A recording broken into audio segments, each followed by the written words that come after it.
দেখতে একদম কিন্তু 25 তারিখ পার হয়ে গেছে এন্ড স্যামসাং S26 কিন্তু আইসা পড়ছে। তো স্যামসাং S26 নিয়ে আমি এবছর তেমন এক্সাইটেড ছিলাম না এন্ড স্যামসাং আমাকে কিন্তু রাইট প্রুফ করছে। এটা নিয়ে আসলে খুব বেশি একটা এক্সাইটেড হওয়ার প্রয়োজন ছিল না, কারণ ইনোভেশন বলতে কিন্তু একটা ডিসপ্লে আছে এন্ড আজকে আমরা ওই ডিসপ্লে নিয়ে কথা বলবো। আমার যারা সাবস্ক্রাইবার আছেন তারা হয়তোবা গত ভিডিওটা দেখছেন যেখানে আমরা S26 আলট্রা নিয়ে কথা বলছি। S26 আলট্রার মধ্যে একটা প্রাইভেসি ডিসপ্লের কথা বলছিলাম, যেটা কিনা আমরা গেস করছিলাম যে হয়তোবা অনারের মতো হবে, যেখানে কিনা আপনার ক্যামেরা সারাউন্ডিং অবজার্ভ করবে, সারাউন্ডিং অবজার্ভ করে আপনাকে নোটিফিকেশন দেবে কেউ যদি আপনার স্ক্রিনের দিকে তাকায় থাকে এমন কিছু। কিন্তু স্যামসাং ভাই আমাদের পুরো রং প্রুফ কইরা একদম দেখাই দিছে যে না, সফটওয়্যার না, আমরা হার্ডওয়্যার দিয়ে একদম হার্ডওয়্যার লেভেলের প্রাইভেসি ডিসপ্লে তৈরি করব। আপনারা তো জানেনই যে প্রাইভেসি স্ক্রিন প্রোটেক্টর যেগুলো আছে এগুলো কিনা আপনার ডাইনে বামে থেকে দেখার সুযোগ দেয় না আর কি। জাস্ট একদম ইউজার যে কিনা একদম বরাবর তাকায় আছে সেই দেখতে পারবে, এরকম একটা সিচুয়েশন ক্রিয়েট করে। সফট বক্সে যেমন গ্রিড লাগানো হয়, লাইটকে ডাইরেকশন দেওয়া হয়, তো ওই স্ক্রিন প্রোটেক্টর দিয়ে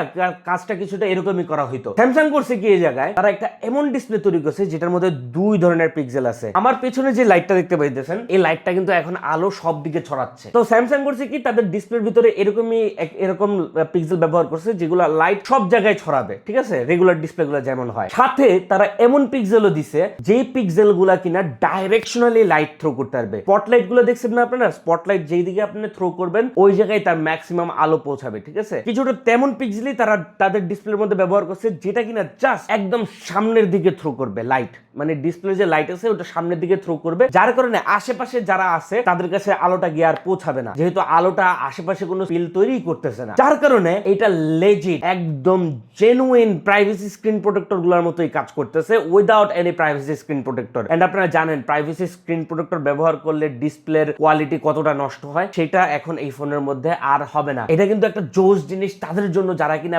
বেশিরভাগ পাবলিক ট্রান্সপোর্টে আসা যাওয়া করেন এন্ড ফোন ব্যবহার করেন এন্ড চিন্তা ভাবনায় থাকেন আশেপাশের মানুষ তাকায় আছে নাকি, তাদের জন্য এটা বেস্ট। আমার কাছে টাকা থাকলে আমি ওটা কিনতাম, বাট টাকা নাই আনফরচুনেটলি। আল্লাহ হাফেজ।